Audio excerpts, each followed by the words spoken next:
Hi there and welcome to the Step 3 Quick Start tutorial, and I want to show you what is in this area of the app and how to use it to set up your course content. So this is where all of your course content will live. So whatever training content, videos, actions, resources, notes, anything like that, this is where it all lives. And you can see here we've got three different tabs or different areas within this section here: modules and trainings, replays, and bonuses. So modules and trainings is going to be where the main content of your course will live. And in this particular course that I have open, it's got one module and 5 different trainings. So many courses have just a few trainings like this one, and some courses have a lot of modules and courses inside them. So the way we organize content here at XP, here you can add new content by choosing or clicking any of these add trainings. So add new module button, add training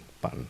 So if you click that button, first of all, it's going to ask you what do you want your training to be called. So new training name. And then it's going to create the training inside that module that you pick. So this is the training info modal that pops up where you can edit all of the details for this piece of training content. So you've got the training name, you've got like a little sub headline or a blurb, we call it, the URL. You can generally leave this one alone because we'll automatically generate that for you, and that will be the link directly to this piece of training content. So you can see the link is listed there, and then you can click on this preview link to actually open that piece of content as an admin. So it'll be an admin preview mode. Okay, so training notes will appear directly underneath the training video. And before we go any further, I just wanted to point out that we have a little drop menu that is really useful that you will be able to open if you tap or click the / on the keyboard. So you can see here it says type / for menu. So if I type / you can see here it opens a little pop-up menu, and that gives you some options here. So you've got some formatting options. You've got some headline text, bold text, italics, bullets. You've got some tokens here. Now, tokens are little short codes that allow you to embed student information into your training content. So as an example, you could click on first name, and then when the student comes to this training and looks at this text, it's going to say their first name instead of that first name token that you see here that I've highlighted. So it's going to show their first name and then the rest of the text. Okay, so you can access the tokens menu right here, and then you can see all of the tokens that we have available. That's how that works. In the media tab, this is where you upload the media file, the video file for this piece of content. So you can see it's got 2 options. One is to upload a video, and the other one is to link to a video. So you can just click and upload to a video, throw a video in there. So it's going to upload, and once it's done, it's going to give me the video to look at. Next is the release timing tab.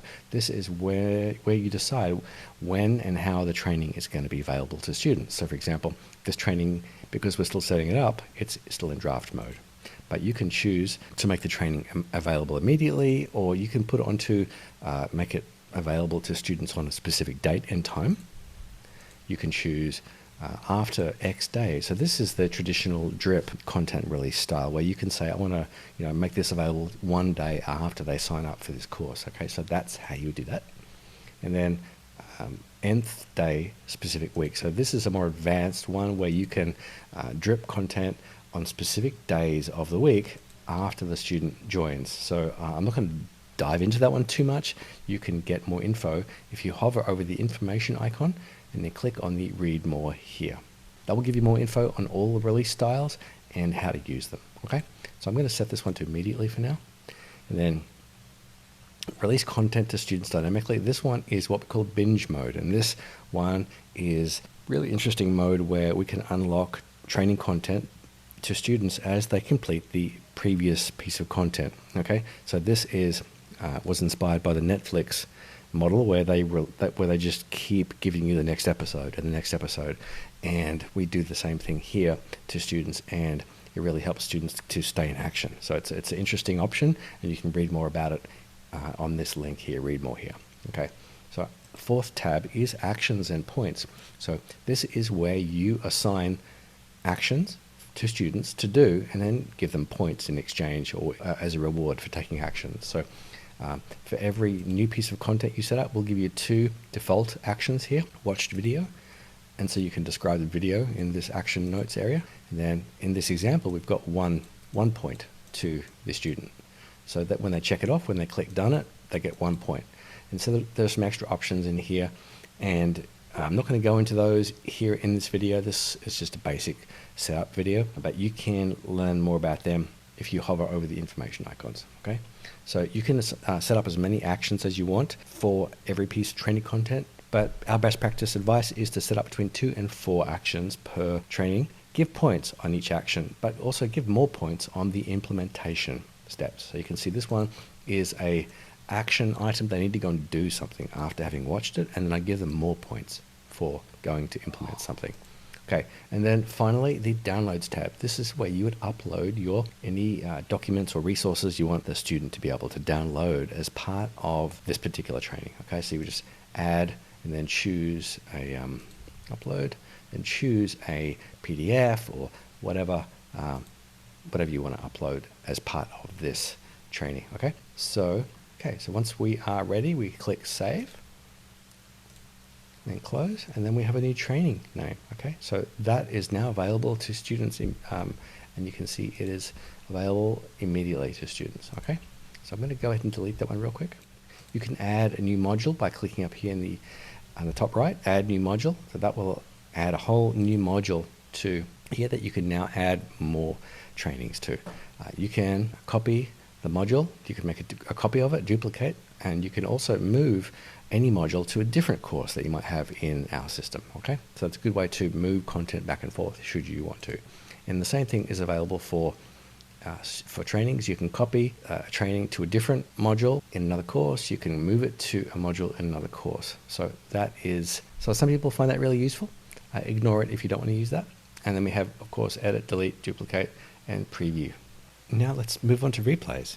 Now, replays are used when you have a course that has some sort of live Q&A or live coaching element to it, where you hop on a Zoom call perhaps and talk to students, you answer their questions, you basically are available to students, and it's usually a piece of content that you record in real time. And once you have that, the recording, you can just upload it here as a replay. So you can assign points to replays just like you can assign points to training content. So replay content is put into a different area of your course. You would have a separate page in your course or membership for replay content or for content that you upload here, okay? And then finally, bonuses. This is the area where you upload any extra bonus content that you give students as part of enrolling in your course or program. Sometimes when people make an offer of a course, they have extra bonuses that they throw in, extra mini courses or PDFs or extra content of some kind that is not really part of the core course. It's separate content that they bundle in if you purchase for their launch ends. So it's like an extra incentive to buy now. And if you have content like that, you can feel free to upload it into the bonuses area here. And just like the replays, the bonus content lives on a separate page in your Xperiencify student area. Okay, so students will be able to see very clearly, this is the core training of the course. Here are the replays that come with the course, and here are the bonuses that come with the course. Okay, so let us know if you have any questions. Just click the icon at the bottom right, and we will be only too happy to give you a hand.